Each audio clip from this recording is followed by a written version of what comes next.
The people in the photographs are relatives living in Israel. They are Ethiopian Jews who made Aliyah.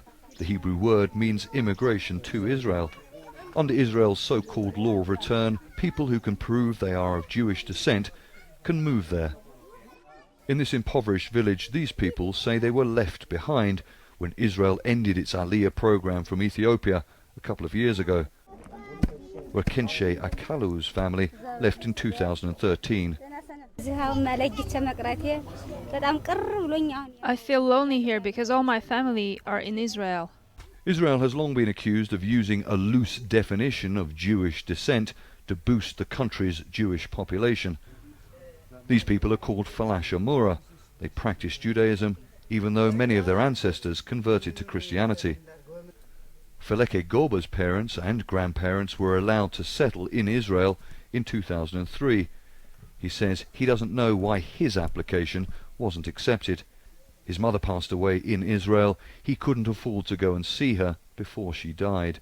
Now I hope I can go to Israel before my father dies, even just for one day. Israel ended its Aliyah program from Ethiopia in 2013 because, so it said, there were no more people here eligible under its law of return. But the mere fact there are many people here who have close family members, including parents and grandparents, who've already made the Aliyah and are living in Israel, suggests there are certain inconsistencies with the way that law is applied. According to Israel's Jewish agency, there are around 135,000 Ethiopian Jews living in Israel. Around 50,000 were born there. Life for Ethiopian immigrants to Israel is not always easy. These protests in Tel Aviv last year were sparked by allegations of police brutality against an Ethiopian Jew. Rights groups say the Ethiopian community in Israel has long suffered racism and discrimination. The Israeli government has announced it's setting a new criteria so that people in Ethiopia claiming Jewish descent can be reunited with their families in Israel.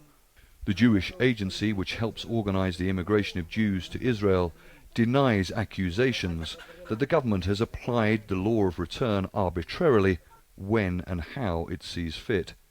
Ethiopian immigration to Israel is the only example that I'm aware of a Western democracy investing humongous sums of money to bring people from Africa to serve as full-fledged citizens of that country and not for other purposes.